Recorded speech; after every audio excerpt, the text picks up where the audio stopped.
I have 2 small children. My son is 4, he has autism, and my daughter, she just turned 3.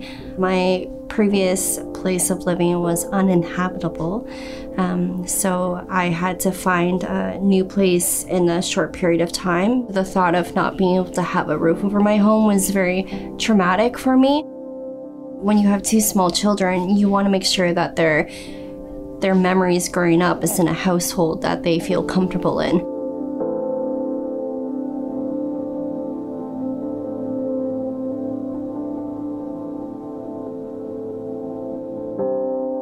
And the practical reality, unfortunately, is that Rotholme is routinely full. So we have 20 rooms. Once those 20 rooms are occupied by 20 families, we don't actually have anything else. We have no other space.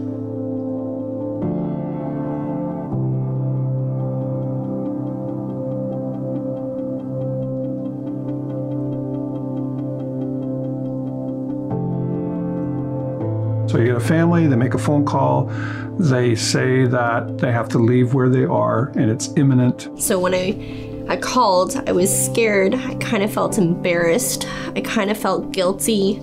But then when I spoke to whomever I spoke to at Rotholme, they reassured me that that's why they're there. What we're doing right out of the gate is saying, is there a way that we can direct you somewhere other than to emergency shelter? That's what we call a diversion process.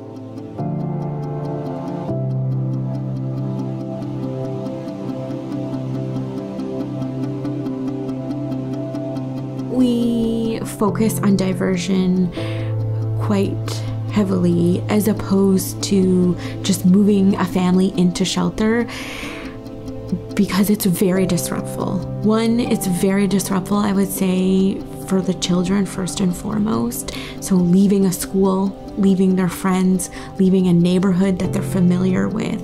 If there's a way to maintain somebody in the community prior to using the last resort, last step, which is coming into shelter, it saves a lot of traumatic experience. Trying to find a place and trying to work a job and then having to relocate for whatever reason at short-term notice, that's scary.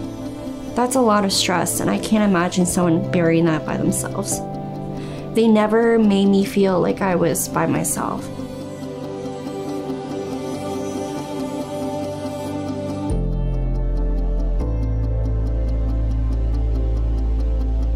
It's a housing first model. It's been proven that if you settle a family into their own apartment, housing, whichever that may look like, that once they are settled, you're able to look at other issues that may have caused either the eviction or that causes the homelessness.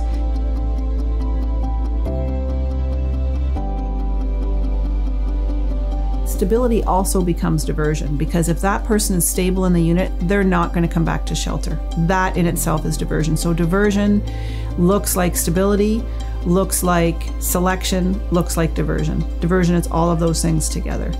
I literally thought that I was going to have to move into shelter, but they were pretty gung-ho that I wouldn't, and they were right. Literally, I think 4 or 5 weeks, I had a new place. My daughter used to, when we first moved in, she kept saying, "Mommy, when are we going home? When are we going home?" And I was like, "Honey, this is our new home." And she's like, "Really?" She's like, "My own bedroom?" I'm like, "Yeah, this is your new home." And she literally looked at me, she's like, "I'm happy. This makes me happy." So I knew then, I did the right thing.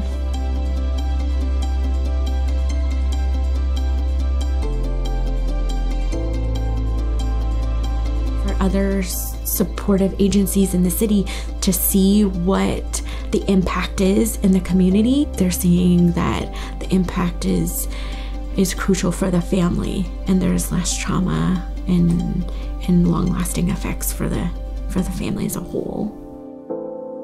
Without Rotholme, I seriously wouldn't know where I'd be. And that kind of haunts me. And I'm sorry for getting teary-eyed, but until you're in a situation where you don't know what the next day has, you won't understand. I know I've succeeded when a family says to me, "Thank you. We're good. We're going to be okay."